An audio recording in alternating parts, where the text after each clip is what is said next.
Assalamualaikum warahmatullahi wabarakatuh. Bismillahirrahmanirrahim. Alhamdulillahi rabbil alamin. Allahumma salli wa sallim wa barik ala sayyidina Muhammadin wa ala alihi wa ashabihi ajma'in.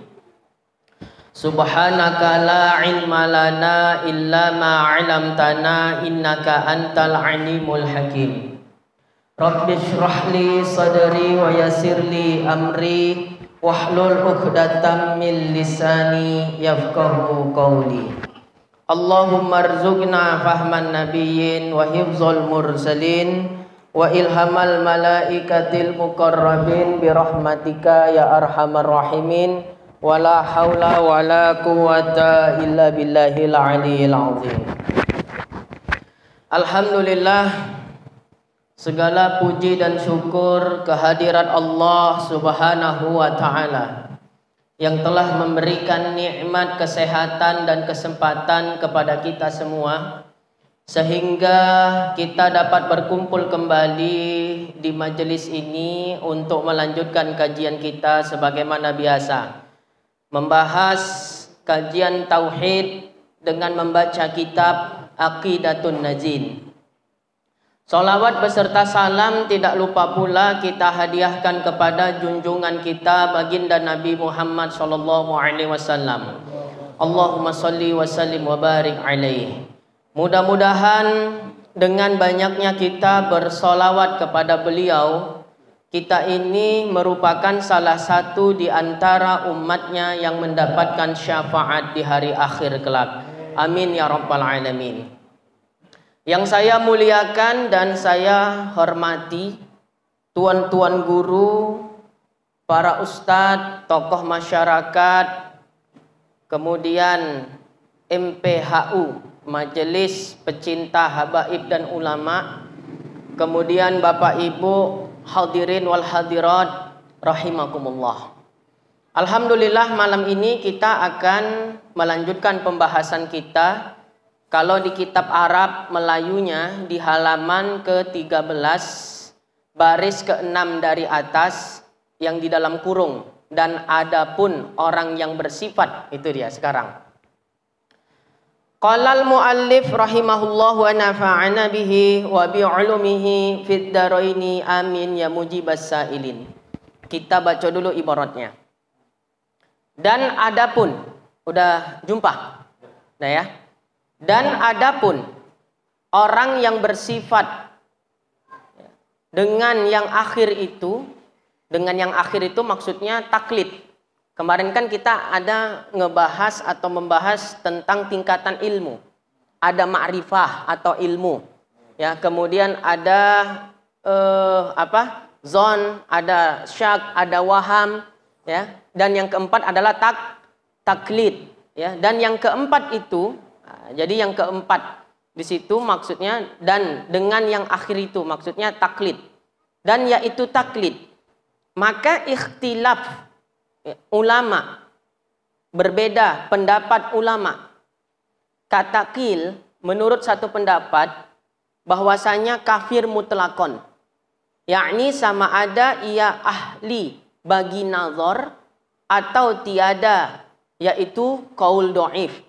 Maka muwafaqat pendapat yang mengatakan taklid itu kafir mutlakon secara mutlak, ya, akan kaul ini kaul Abi Hashim Jubba'i daripada Mu'tazilah. Baik, saya jelaskan dulu. Pada pertemuan yang lalu kita sudah membicarakan apa itu ma'rifah. Al-jazmul mutabiqu lil waqi'i an dalilin, definisinya. Keyakinan yang jazam, yang mantap. Al-mutabi' ya, lil waqi'i an dalil, yang sesuai, yang cocok, ya, dengan realita, dengan fakta. Lil waqi'i an dalil, yang mana keyakinan yang mantap itu sesuai realita dan diperoleh melalui dalil. Itu adalah definisi ma'rifah pada pembahasan yang kita bahas pada pertemuan yang lalu. Nah, kemudian di bawah ma'rifah ada namanya zon. Ya, ada yakin, ada kemudian apa lagi? Zon, ya, yakin itulah ma'rifah. Kemudian ada zon. Zon itu di bawahnya. Zon itu adalah keyakinan mendominasi daripada keraguan. Semisalnya, yakin kau Allah Ta'ala itu kidam, yakin. Ya, tapi yakinku 90% atau 80%. Kuat yakinnya daripada ragunya. Itu namanya apa? Zon. Kemudian ada namanya syak. Ya, syak itu 50-50. Ya, antara dia yakin dengan keraguan itu 50%, 50%. Kemudian ada namanya waham. Waham itu lebih besar keraguannya daripada yakinnya. Contoh panas terik. Tiba-tiba dia berkata, ya, akan turun hujan. Kira-kira yakinnya turun hujan paling 20% kan gitu kan. Ketidakyakinannya akan turun hujan 80%. Itu disebut dengan waham. Nah, ada juga namanya taklid. Ya, taklid. Contoh taklid itu ketika kita ditanya semisal Allah Ta'ala ada. Ada. Ya, yakin kau Allah Ta'ala itu ada? Yakin. Apa dalil atau bukti kalau Allah Ta'ala itu ada? Nah, kalau kau tanya pula dalilnya apa, belum sampai situ kajiku. Tapi aku yakin pula kalau Allah Ta'ala itu ada. Ya, yakin kau Allah Ta'ala ada? Yakin. Mati pun aku berani. Ya, untuk mempertahankan keyakinan aku tentang adanya Allah. Tapi ketika ditanya dalil atau bukti tentang adanya Allah itu, dia tidak bisa menguraikannya. Kalau dalam kitab bahasa tidak dapat menguraikannya. Maka orang yang semisal ini digolongkan dia sebagai orang yang taklid. Nah, permasalahan ibarat yang kita baca, bagaimana tentang hukum orang yang taklid di dalam ilmu tauhid? Kalau taklid di dalam ilmu fikih, hukumnya apa? Wajib. Ya, taklid dalam ilmu fikih juga hukumnya wajib. Ya, wajibnya di situ wajib furu ya kalau dalam ilmu fikih. Bahkan dikatakan di dalam kitab Fathul Majid fi Bayani Taklid, ya, dikatakan karya Syekh Ahmad Dahlan Al-Tarmasi, dikatakan bahwa beliau menukil perkataan Imam Malik, ya, tarkul mazahib al-ism, meninggalkan mazhab-mazhab maka berdosa. Nah, ini membuktikan orang awam wajib bertaklid kepada salah satu mazhab yang 4. Jadi siapa orang yang tidak bertaklid dalam fikih pada salah satu mazhab yang 4, maka dia dihukumi berdosa. Ya, sekarang ada pula paham cukup Al-Quran Sunnah, nggak usah pakai mazhab katanya. Tak usah ikut itu, ya, aliran nggak jelas itu. Ya, jangan pakai mazhab-mazhab, cukup Al-Quran dan Sunnah saja katanya. Itu tidak benar. Nah, ini yang dipermasalahkan taklid di dalam masalah akidah. Bagaimana status hukumnya? Tentang permasalahan ini ulama berbeda pendapat. Dikatakan katakil menurut satu pendapat, orang yang taklid dalam masalah akidah dihukumi kafir. Ya, dihukumi kafir. Jelas ya? Jadi kalau kita simpulkan, orang yang tidak belajar tauhid jelas dia taklid. Kan gitu kan? Maka berdasarkan pendapat pertama, orang tersebut dihukumi kafir. Yakin kau Allah Ta'ala itu ada? Yakin. Saya yakin Allah Ta'ala itu ada. Apa dalil atau bukti kalau Allah Ta'ala itu ada? Oh, kalau kau tanya pula dalil, kau tanya pula bukti, aku belum sampai situ lagi. Cuma tak usah kau ragukan keyakinanku tentang adanya Allah. Ya, itu disebut taklid. Nah, tentang masalah taklid, orang seperti tadi, berdasarkan pendapat yang pertama ini, dianya dihukumi kafir secara mutlak. Baik dia ahli nazar atau bukan ahli nazar. Saya sempat pernah menjelaskan, ya, apa beda ma'rifah, apa beda nazar. Nanti di sini ada penjelasannya. Jadi menurut pendapat yang pertama, orang yang taklid di dalam permasalahan tauhid atau orang yang tidak belajar tauhid pasti dia taklid. Berdasarkan pendapat yang pertama ini, dia dihukumi kafir secara mutlak. Mutlak. Baik dia ahli nazar atau dia tidak ahli nazar. Apa itu ahli nazar, Ustaz? Nanti akan saya jelaskan pada pembahasan selanjutnya. Ya. Nah, itu tapi ini pendapat yang mengatakan kafir secara mutlak ini pendapat doif, ya, pendapat yang sangat lemah, ya, pendapat doif.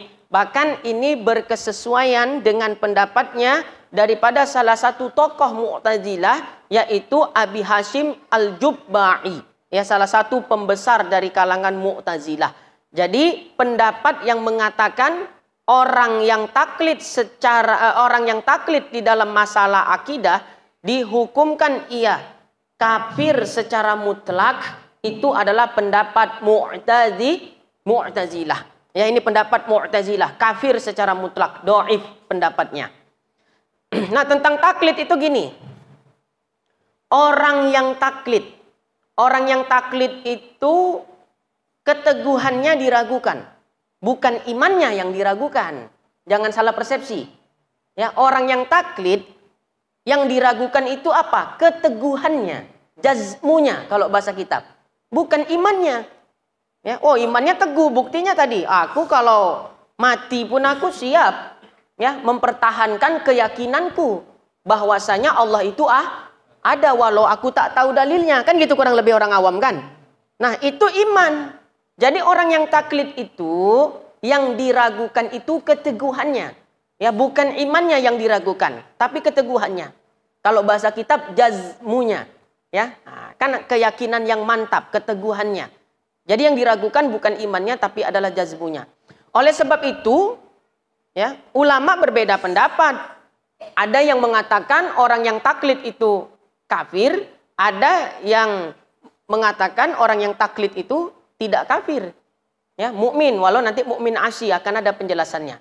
Nah, jadi pertama, tentang berbicara taklid ini, bedakan iman dengan keteguhan.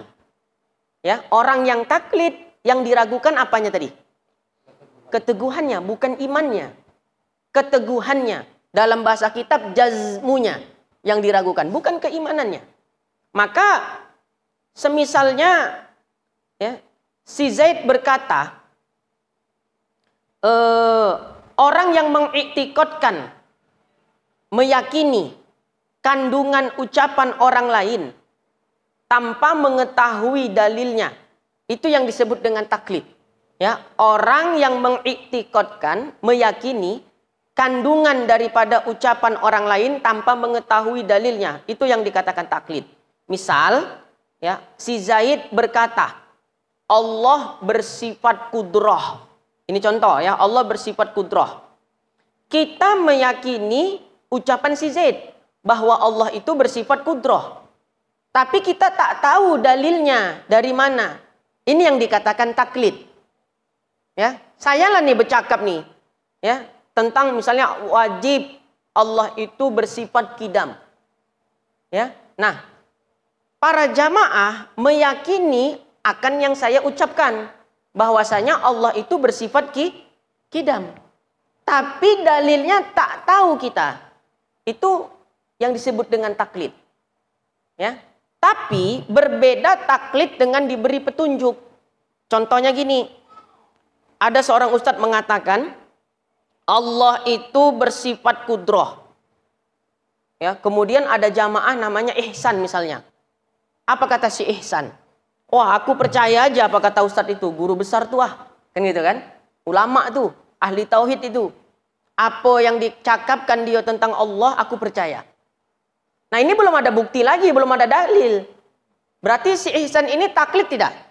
Masih taklid. Kemudian ada kawannya namanya Burhan misalnya. Si Burhan bertanyalah kepada ustadz itu tadi. Ustadz mengatakan Allah bersifat kudrah. Kira-kira apa dalilnya ustadz? Oh, dalil Allah bersifat kudrah itu begini, begini, begini, begini, begini, dan begini. Setelah dijelaskan oleh si ustadz tentang tartib daripada dalil Allah bersifat kudrah, ya, si Ihsan dan si Burhan ini pun semakin mantap keyakinannya bahwa Allah bersifat kudrah. Itu tidak dikatakan taklid lagi namanya. Jelas ya? Nah, jadi kita mengaji nih, bahas sifat kudrah. Saya jelaskan dalilnya. Paham kita. Tapi kalau kita untuk disuruh menguraikan kembali, susah enggak? Tapi kita yakin Allah bersifat kudrah. dan sudah dijelaskan dalil-dalilnya, kita paham pula. Itu nggak taklid lagi namanya. Paham ya? Nah, jadi batasan antara taklid dengan yang bukan taklid itu dia. Selagi kita masih meyakini kandungan ucapan orang lain tanpa mengetahui dalilnya, itu yang dikatakan taklid.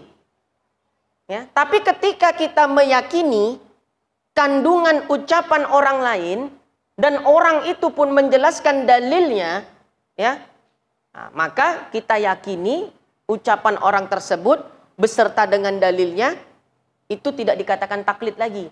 Walau kalau kita tanya, apa tadi dalil kudroh? Paham aku Ustaz, tapi cuman menjelaskannya yo, nah, kan gitu dia kan? Paham aku Allah Ta'ala bersifat kudroh.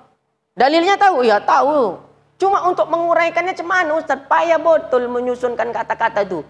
Nah, banyak orang kayak begitu kan? Itu nggak taklid lagi namanya. Ya, itu bukan taklid. Nah, jadi perbedaannya seperti itu. Orang yang taklid, yang diragukan bukan imannya, tapi apa? Keteguhannya atau jazmunya.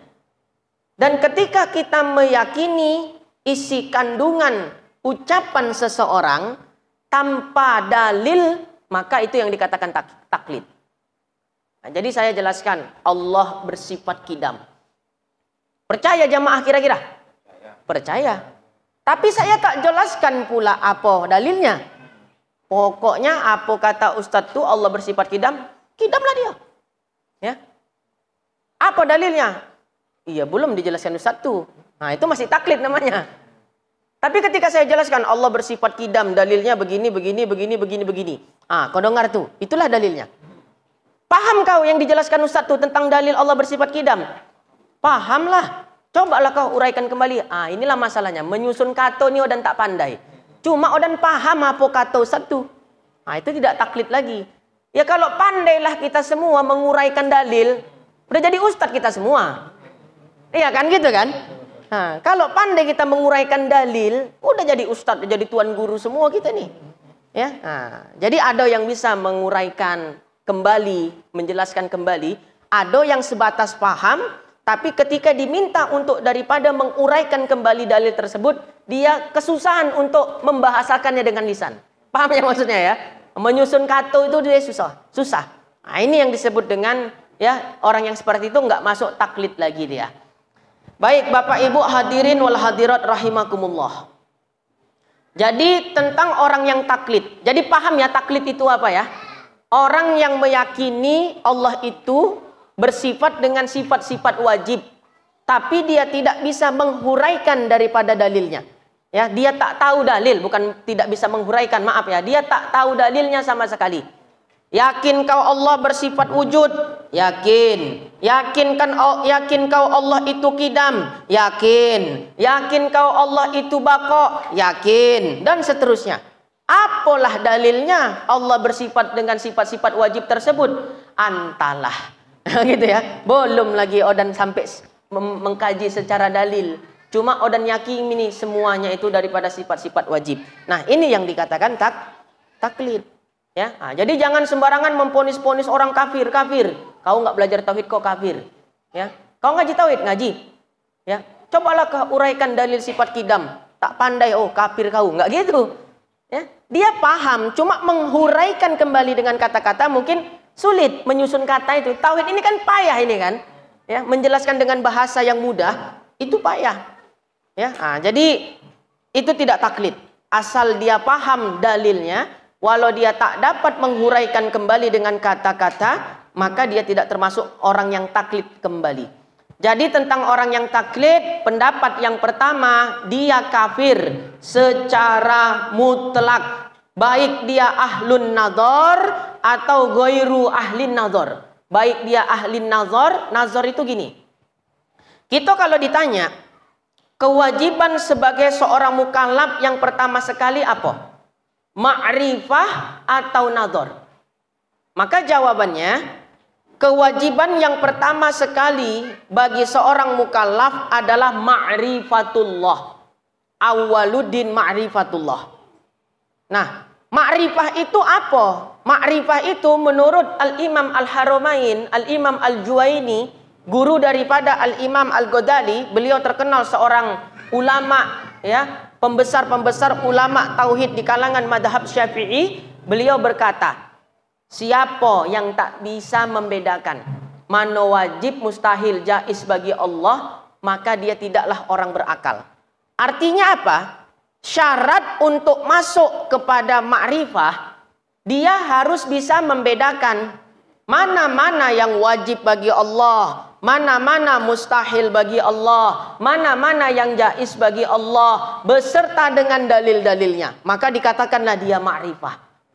Itu syaratnya. Mengetahui apa-apa yang wajib bagi Allah, mengetahui apa-apa yang mustahil bagi Allah, mengetahui apa-apa yang jaiz bagi Allah, beserta dengan dalil-dalilnya. Itulah yang dikatakan dengan ma'rifah atau ma'rifatullah. Ya, nggak ada yang lain. Jadi nggak ada cerita ma'rifatullah itu, ya, zikir misalnya ya, 7.000 kali. Oh, ini udah makom ma'rifah. Kalau gitu ngapain poning-poning belajar tauhid? Zikir aja 7.000 kali udah sampai makom ma'rifah. Jangan salah persepsi.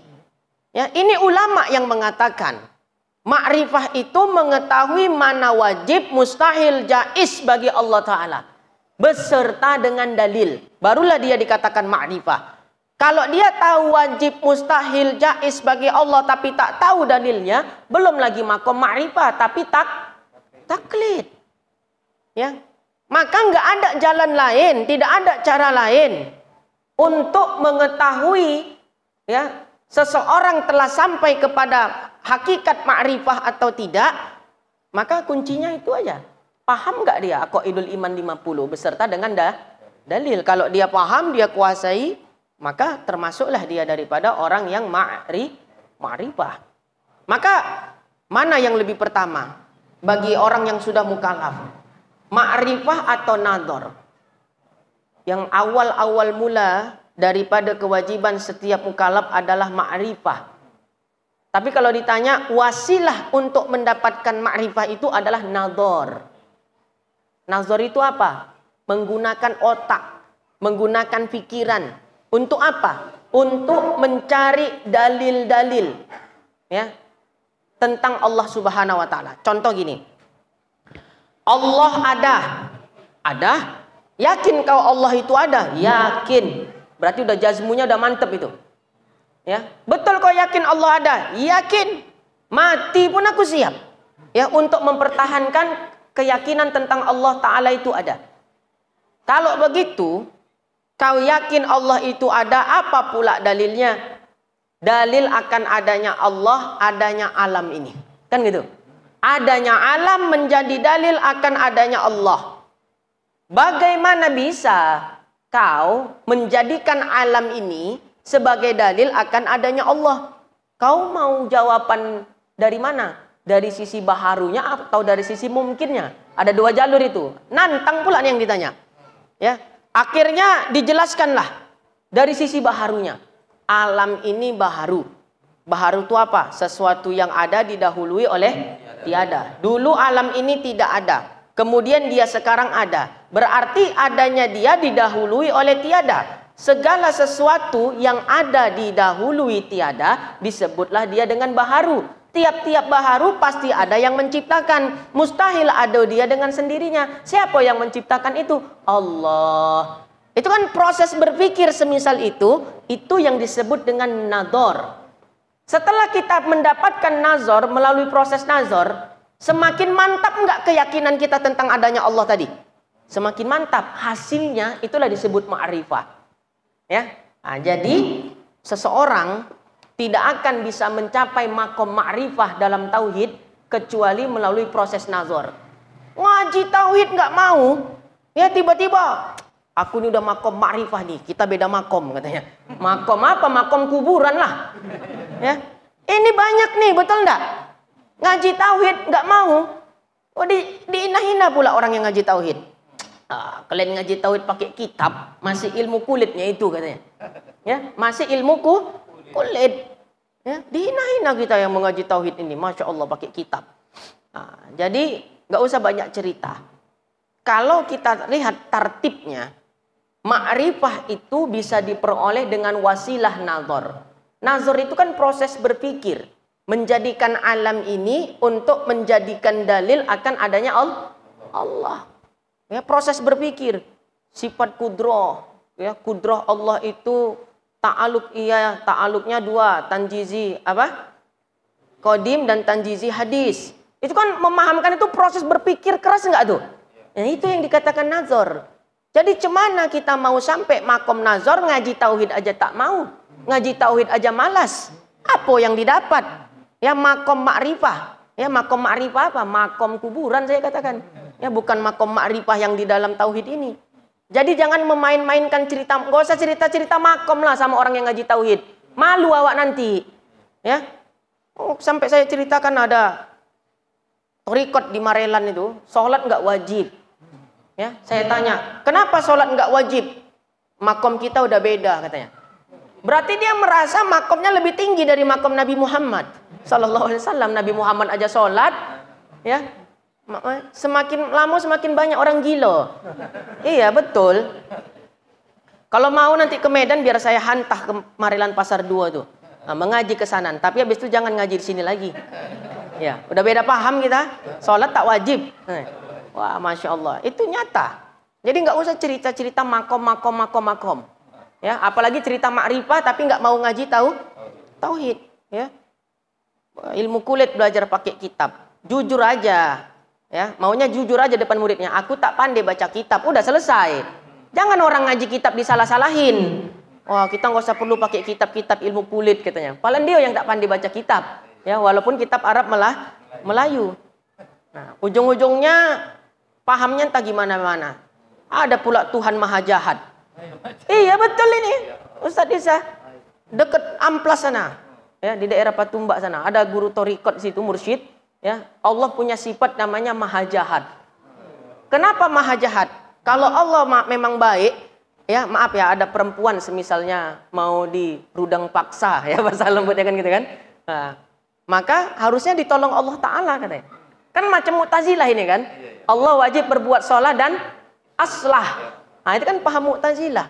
Ya Allah Maha Jahat. Ado-ado aja. Itu pun banyak pula pengikutnya. Lambat pula matinya. Guru yang baik-baik cepat matinya ya kan.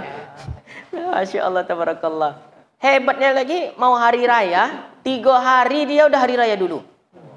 Awak mau hari raya melihatkan hilal dulu di tanggal 29 Sya'ban. Dia di tanggal 27 Ramadan dibontangkan ridaknya nih.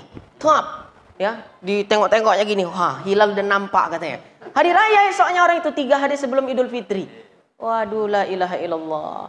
Itulah ketinggian tapi nggak cocok, overdosis jadinya. Makanya selama kita ngaji pakai kitab dengan guru yang bersanad, nggak usah takut gila. Itu aja kuncinya. Kalau ada orang belajar tauhid gila, itu karena tak berguru. Kalaupun berguru, gurunya sama-sama gila.